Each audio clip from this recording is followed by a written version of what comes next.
कि भारत की 10,000 साल से ज्यादा निरंतरता की जो हमारी सभ्यता और सभ्यतागत हमारी धरोहर जो अनैतिक रास्तों से भारत से बाहर गई थी, माननीय प्रधानमंत्री जी का ये संकल्प कि हम विरासत का संरक्षण करते हुए विकसित होंगे, आज उसी संकल्प को सिद्ध करते हुए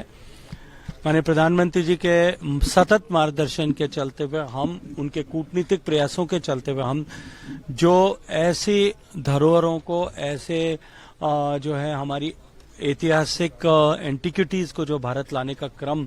पिछले वर्षों से चल रहा है, उस दिशा में हम आज ऑस्ट्रेलिया से 11 और अमेरिका से 3 और मूर्तियों को भारत में लाने में सफल हुए हैं। उसको हमने आप सबके सामने प्रदर्शित किया है। ये क्रम निरंतर चलता रहेगा। इसके अतिरिक्त भी 657 एंटिक्विटीज को आइडेंटिफाई करके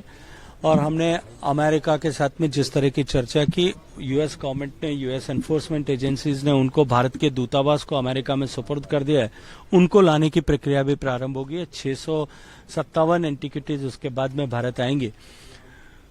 विशेष विषय ये है कि 2014 में नरेंद्र मोदी जी के प्रधानमंत्री बनने तक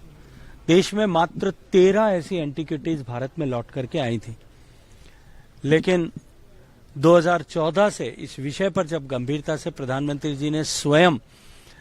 रुचि लेकर के अपने आप को आगे आकर के कूटनीतिक प्रयास किए, आज उसका परिणाम है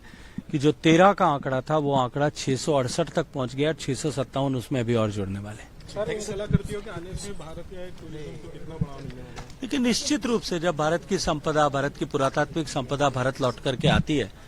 जैसा मैंने आप सब सामने उल्लेख किया कि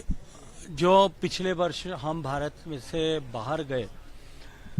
भगवान बुद्ध के रेलिक्स को, उनके जूल्स को वापस लाने में कामयाब हुए थे, और जब हमने उसको दिल्ली में एग्जिबिट किया,